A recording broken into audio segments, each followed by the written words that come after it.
네, 할렐루야. 우리 풍요로운 교회를 찾아주신 모든 성도님들을 환영하고 축복합니다. 저는 오늘 여러분들과 함께 긴 어둠의 터널을 지나라는 말씀의 제목으로 함께 은혜의 말씀을 나누고자 합니다. 사실 오늘 함께 읽은 본문은 로마서를 읽으려고 마음을 먹는 사람들에게는 참 어려움을 주는 그러한 말씀들입니다. 바울 사도는 장황하게 또는 멋지게 인사말을 시작했고요. 로마 교회 성도들의 믿음에 참 감사했습니다. 그리고 자신이 복음에 대하여 얼마나 많은 열정을 가지고 있는가를 설명하고 있습니다. 그리고 그의 마지막 말에는 오직 의인은 믿음으로 말미암아 살 것이다 라는 말씀을 선포하기도 합니다. 그런데요, 갑자기 오늘 읽은 본문에서는 하나님의 진노가 라는 말로 시작되고 있는 것이죠. 이 로마서를 읽는 많은 독자들은 얼마나 놀랐을까요? 정말 바울 사도가 전하는 그 말씀 가운데 복음의 열정 또는 의인은 믿음으로 말미암아 살 것이다 라고 하는 그런 말씀의 선포가 끝나자마자 하나님의 진노가 라는 단어로 시작되는 이 본문의 말씀이 읽는 독자들로 하여금 얼마나 놀라움을 주고 있는가라는 겁니다. 그런데 여러분, 참 중요한 것은요, 오늘 우리가 함께 읽은 본문이 위의 본문들과 완전히 동떨어져서 전혀 다른 분위기로 시작하는 별개의 문장은 아니다라는 사실이에요. 오늘 우리가 읽은 본문을 보면 그런 것 같습니다. 보통 17절로 끝이 나고 이제 18절에서는 다시 새로운 문장이 시작되는 것으로 보여져요. 분위기 자체도 그렇습니다. 장황한 인사말, 그리고 그들을 축복하는 감사의 말, 그런 말들이 끝나자마자 하나님의 진노가 시작되어지는 18절 말씀과는 확연히 구분되는 그러한 문장으로 보인다라는 겁니다. 18절에서 다시 새로운 문장이 시작되는 것으로 보여지기는 하는데요. 너무 화기애애하게 로마 교회를 칭찬하면서 복음에 대하여 설명하다가 갑자기 하나님의 진노를 이야기하는 분위기로 전환되는 겁니다. 그런데 여러분, 중요한 것은 헬라어 원문에는 17절과 18절 그 사이에 그러므로 라고 하는 접속사가 포함되어 있다는 사실입니다. 이 접속사가 우리에게 주는 의미는 뭘까요? 그러므로 라고 하는 이 접속사 말이죠. 예, 바로 앞 문장과 이어지고 있다는 사실이죠. 그 윗절들과 이 문장이 이어지고 있다라고 하는 거예요. 저는 늘 여러분들에게 설교를 하면서 이 성경 본문 가운데 접속사는 너무나 중요합니다. 그런 말씀을 참 여러 번 드렸어요. 접속사, 그러나, 그러므로, 또는 이라고 하는 이런 접속사들은 성경 안에서 너무나 중요합니다 라는 말을 여러 번 강조했었습니다. 그렇습니다, 여러분. 오늘 본문 같은 경우에는 너무나 접속사가 중요합니다. 왜냐하면 오늘 우리가 함께 읽은 본문의 내용이 위의 문장과 동떨어진 것이 아니라 연결되고 있다라고 하는 사실 때문이에요. 전혀 분위기는 다르지만 이 문장들이 연결되어져 있다라는 거죠. 바울 사도가 하나님의 복음을 설명하다가 갑자기 하나님의 진노를 설명하는 것이 아니라 복음을 더 자세히 설명하기 위해서 하나님의 진노를 말할 수밖에 없다라고 하는 것이죠. 이것이 오늘 본문에 생략되어 있는 접속사의 중요성입니다. 복음을 더 자세히 설명하기 위해서, 복음이 더 복음되게 하기 위해서 하나님의 진노를 말할 수밖에 없다라고 하는 것이죠. 말하자면 오늘 본문은 하나님의 진노를 더 정확하게 설명하기 위해서 온 인류의 타락상을 하나님 앞에 먼저 고발하고 있는 고발장 같은 겁니다. 이사야 선지자도 그랬어요. 사실 모든 선지서들을 보면 맨 앞장에 자신이 어떻게 하나님 앞에 부르심을 받았는지, 어떻게 하나님 앞에 소명을 받았는지를 먼저 설명하는 것이 보통입니다. 그러나 이사야서는 좀 달라요. 이사야서의 그 소망에 대한 내용은 6장에 가서야 등장합니다. 그리고 1장부터 이스라엘의 패역을 고발하면서 시작이 돼요. 이사야서 1장 2절 말씀에도 하늘이여 들으라, 땅이여 귀를 기울이라, 여호와께서 말씀하시기를 내가 자식을 양육하였거늘 그들이 나를 거역하였도다 라는 말씀으로 시작이 됩니다. 말하자면 이사야 자신을 소개하는 것보다 이스라엘을 먼저 모든 세계 앞에 고발하고 이스라엘이 어떻게든 회개하고 하나님 앞에 돌아오는 것이 더 급했다라고 하는 것이죠. 오늘 본문 역시도 마찬가지입니다. 바울 사도는 복음을 더 복음되게 하기 위해서 또는 복음이 더 빛나게 하기 위해서 인류의 죄악상을 먼저 낱낱이 고발하고 있는 것입니다. 그렇다면 먼저 정말 하나님의 진노가 모든 인류에게 내려지고 있는 것인가 라는 것이 중요한 내용일 것 같습니다. 그렇습니다. 이미 우리는 그 하나님의 진노 아래에 있습니다. 오늘 본문에서 바울 사도는 이 진노의 시작이 이미 창세 전부터 시작되어져 왔다라고 말하고 있어요. 하나님은 온 세계를 창조하시고 인류의 조상인 아담과 하와를 창조하셨습니다. 모든 세계는 하나님의 섭리와 은혜와 지식으로 가득했어요. 아담도 그것을 알았고 하와도 그것을 알았습니다. 그러나 그들이 하나님 앞에 범죄해요. 그 범죄로 말미암아 인간은 하나님과 영적으로 단절되게 됩니다. 그리고 그들의 육신은 당연히 즉각적으로 죽음을 맞이해야 하지만 하나님의 은혜로 시간적 유보를 허락받습니다.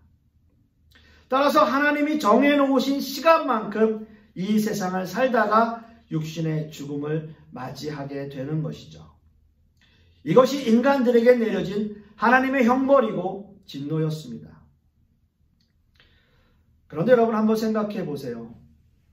인류의 조상으로 이 땅에 창조되어진 아담과 하와는 에덴 동산에서 쫓겨나는 그 순간에도 그들이 죽음이라는 형벌이 무엇인지 알지 못했어요. 자신들은 죽음을 경험해 보지 못했기 때문입니다. 그런데요, 그 죽음을 경험하게 되는데 바로 자신들이 낳은 가인과 아벨에게서 시작이 돼요. 가인은 자신의 제사를 받지 않고 아벨의 제사만 받으시는 하나님 때문에 앙심을 품고 자신의 동생인 아벨을 죽여버립니다. 자, 여러분, 온 인류의 조상인 아담과 하와 때문에 그들 때문에 받은 하나님의 진노가 누구를 통해서 확인되고 있는 것입니까? 자신의 가장 사랑하는 아들의 죽음을 통해서 그들은 죽음이라는 것을 확인하게 되는 겁니다. 이게 죽는 거구나. 인간의 육신이 이렇게 죽음을 맞이하는 거구나. 죽음이라는 것이 이렇게 슬픈 거구나. 차라리 내가 죽을 걸. 차라리 내가 죽었더라면 더 좋았을 걸. 그런 생각을 부모로서 하지 않았겠습니까? 또 그것이 당연한 부모의 마음이지 않았겠습니까? 여러분, 우리도 살아가면서요, 우리의 자녀가 아프면 그런 마음이 들어요. 정말 그냥 내가 대신 아파주고 싶은 생각이 정말 많이 들어요. 차라리 내가 아프면 좋겠다. 더 이상 못 보겠다. 내 자녀가 아픈 거 더 이상 못 보겠다. 차라리 내가 아팠으면 좋겠다. 하물며 그 자식을 앞세운다라고 하는 것은요, 차라리 내가 먼저 죽는 것이 더 낫다라는 생각이 들지 않겠어요? 어떤 면에서는 사는 것이 죽는 것보다 더 고통일 때가 있어요. 이게 형벌이에요. 이게 바로 지옥입니다. 하나님은 아담과 하와에게 분명 사망 선고를 하셨습니다. 그러나 시간의 유보를 주셨고요. 이 세상을 살게 하셨는데 자신의 죽음을 통해서 내가 죽는 것보다, 그 자식에게 죽음을 통해서 내가 죽는 것보다 더 큰 고통을 그들이 느끼게 하셨던 거예요. 이게 하나님의 진노입니다. 하나님의 진노 아래 모든 인간을 말하고 있어요. 그렇다면 하나님의 진노가 이렇게 고통으로 끝나기만 하는 것이겠습니까? 그냥 이렇게 다 고통만 받고 끝나는 겁니까? 그렇지는 않습니다. 이 사건을 통해서 하나님이 원하시는 것이 과연 무엇일까요? 하나님이 그들에게 요구하는 것이 무엇일까요? 바로 아담과 하와가 하나님의 마음을 읽기를 바랬던 것 아니겠습니까? 네 자식 죽은 것이 그렇게 고통스럽다면 너희의 죄 때문에 너희를 에덴 동산에서 떠나보내는 내 마음도 고통스럽지 않았겠는가라는 거죠. 그것이 바로 하나님의 마음 아니겠습니까? 하나님의 마음을 그들이 더 알게 하기 위해서, 말하자면 그 죽음을 보고 더 하나님의 구원을 갈망하게 만드는 것, 그 마음을 주시기 위해서 아니겠습니까? 이 구원에 대한 갈망이, 그 구원에 대한 갈망의 절정이 과연 무엇일까요? 모든 인류가 하나님의 진노 아래 있지만 구원을 갈망하는 인류를 위해 보내신 분, 바로 예수 그리스도, 그분을 생각하게 하는 거죠. 이게 바로 복음이고요. 이게 바로 진리예요.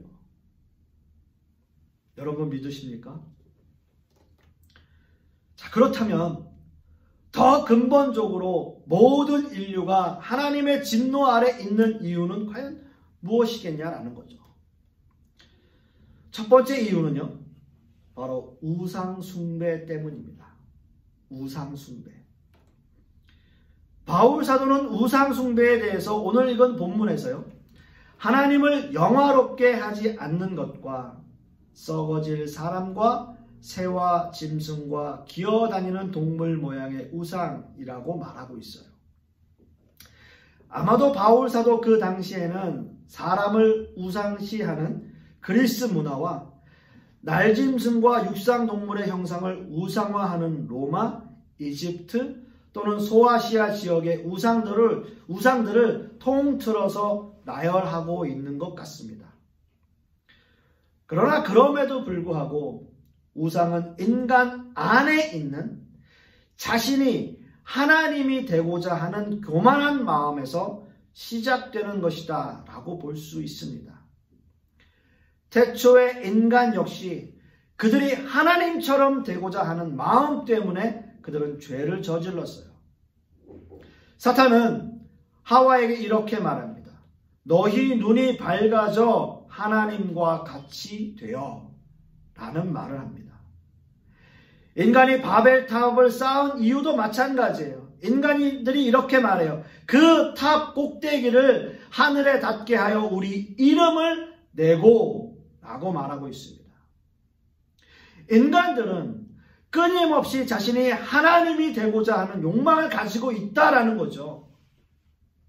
그 당시에는 이런 모습들이 여러 가지 형상들로 표현이 되어졌다면 여러분, 지금의 이 시대는 과연 어떤 모습일까요? 지금 이 시대는 우리에게 어떤 우상들이 있을까요? 물론 돈이죠. 때로는 권력일 수도 있고요.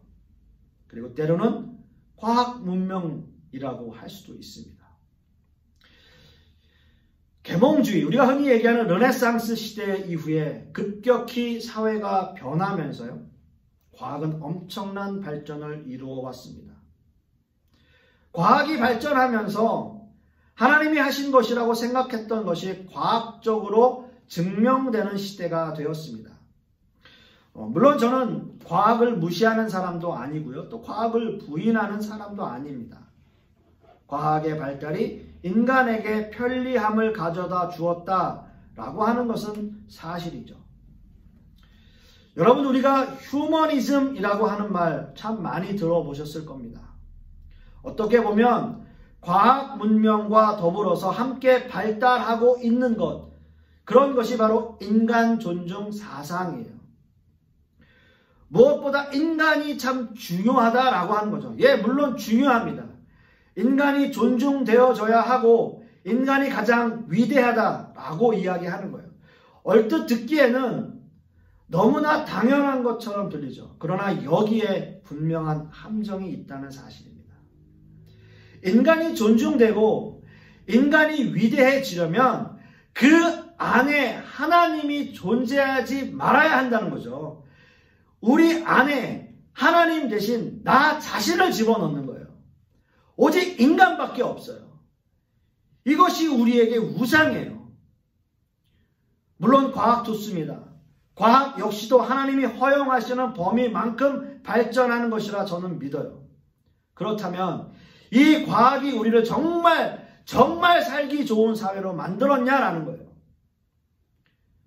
우리의 삶이 조금 편해졌다고 해서 이 사회가 인간을 존중하고 인간 중심의 은혜로운 사회로 변했냐라는 거죠. 인간들이 과학을 신뢰하고 믿은 것만큼 과학이 인간에게 좋은 세상을 가져다 주었냐라는 거예요. 객관적으로 봤을 때 그렇게 보이진 않습니다. 지금의 이 시대를 보면요, 전혀 그렇지 않아요. 인간이 하나님이 되고자 하는 이상 이 세상에는 사랑과 은혜와 또 하나님의 긍휼과 자비의 모습이 인간 사회에 반영되지 않는다라고 하는 거예요. 이게 안타까운 겁니다. 예를 들어 보면요, 지금 저와 여러분들이 사용하는 스마트폰과 태블릿, 어떻게 보면 과학의 결정체라고 볼 수 있죠. 불과 몇 년 전만 하더라도 내 손 안에서 인터넷을 본다라고 하는 것이 말이 되지 않는 시대였었어요. 상상할 수도 없는 일이었어요. 그런데 이제 스마트폰, 내 손 안에 있는 이 스마트폰이 문제가 되는 시대가 됐어요. 이것이 나를 장악해버려요. 가정 안에서도 이 스마트폰 때문에 대화가 없어지고요. 이 스마트폰 때문에 아이들에게 장애가 생겨요. 스마트폰 증후군이라고 하는 게 생겨나는 거예요. 그리고 지금 여러분, 지금 이 순간에도 여러분 핸드폰에서 카톡이 오고 이메일을 굳이 찾아봐야 하거나 그것을 확인해야 될 필요가 있느냐라는 거죠. 이런 모든 것들이 우리가 하나님을 멀리하고 하나님을 내 마음에 두고 싶어 하지 않는 마음에서 생겨나는 것 아니겠습니까? 우리 안에 우상은 멀리 있지 않다라는 거죠. 너무나 가까이 있어서 그것이 우상이다라고 인식하지 못하고 있는 거예요. 이스라엘 민족 역시 그랬어요. 출애굽 이후에 모세가 시내산에서 십계명을 받으러 올라가서 40일 동안 내려오지 않자 백성들은 마음에 불안함이 오기 시작했습니다. 불안해졌어요. 애굽에서 400년이나 종살이를 하던 백성들 입장에서는 모세라는 사람이 그 사람 하나 보고서 이렇게 나왔는데, 어떻게 보면 모세가 지금 이스라엘 민족들에게는 우상처럼 여겨졌던 거예요. 그런데 그 모세가 내려오질 않아요. 40일 동안 내려오지 않습니다. 자신들을 인도하신 분이 하나님임에도 불구하고 모세가 어느새 자신들의 우상이 되었고요. 모세가 내려오지 않자 마음에 불안해지기 시작했어요. 그리고 그들은 금송아지를 만들어요. 그리고 이렇게 말해요. 이스라엘아, 이는 너희를 애굽 땅에서 인도하여 낸 너희의 신이로다 라고 말을 합니다. 이스라엘 백성 중에 누구도 이것을 보고 문제 삼지 않았어요. 오직 하나님과 모세만이 이것이 우상을 섬기는 악한 죄라고 말하고 있습니다. 이것이 우상의 위험성이에요. 사랑하는 성도 여러분, 우상의 위험성은 우리에게 멀리 있지 않습니다. 인간은 하나님이 되고자 하는 욕망이 있기 때문에 무엇이든 인간의 마음을 사로잡으면 하나님보다 그 어떤 것을 더 사랑하게 되어 있는 그런 존재라는 거죠. 우상 숭배라고 하는 것이 미개한 나라에 아주 오래전에 있었던 눈에 보기에는 아주 혐오스러운 것을 섬기는 그런 것이 아니라 지금의 이 시대에는 아주 다양한 모습으로 우리의 마음을 빼앗는 것이 바로 우상이라는 거예요. 혹 지금 이 순간에도 내 마음을 사로잡고 있고 지금 이 순간에도 내 마음을 빼앗기고 있다면 우리는 우리의 신앙을 한번 점검해 보아야 할 것입니다. 그래서 여러분의 가정과 여러분의 개인의 신앙이 오직 하나님만을 경배하는 그러한 신앙인의 모습이 되기를 간절히 소망합니다. 두 번째는요, 바로 도덕적 타락이 일어난다는 거예요. 하나님의 진노 아래 있는 인간들에게 나타나는 현상과 결과는 바로 도덕적인 타락으로 나타납니다. 오늘 이거 보면 26절에서 31절 사이에는 도덕적 타락과 죄악을 낱낱이 밝히고 있습니다. 바울 사도는 이 모든 죄악의 원인을 이렇게 말해요. 28절 말씀에 그들이 마음에 하나님 두기를 싫어하매 라고 말합니다. 그렇습니다, 여러분. 하나님을 마음에 두지 않고 있는 인간들에게 맺어지는 결과는 도덕적 타락과 성적 타락으로 나타나요. 여기서 바울 사도는 특별히 동성애에 관한 이야기도 비교적 적나라하게 설명하고 있습니다. 이 동성애 문제는 지금 이 시대에 너무나 문제가 되는 그러한 내용이에요. 소돔과 고모라가 멸망할 당시에도 동성애가 있었고요.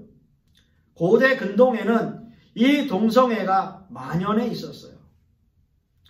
여러분들이 흔히 알고 있는 아세라 또는 아프로디테, 헤르메스 뿐만 아니라 헬라 시대 여신들은 신전에서 동성애와 혼음을 하는 시녀들이었습니다.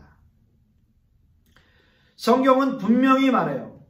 레위기 20장 13절 말씀에 누구든지 여인과 동침하듯 남자와 동침하면 둘 다 가증한 일을 행함인즉 반드시 죽일지니 자기의 피가 자기에게로 돌아가리라 라고 말씀하고 있습니다. 이 행위 자체는, 이 일 자체는 분명히 가증한 일이다 라고 하는 거죠.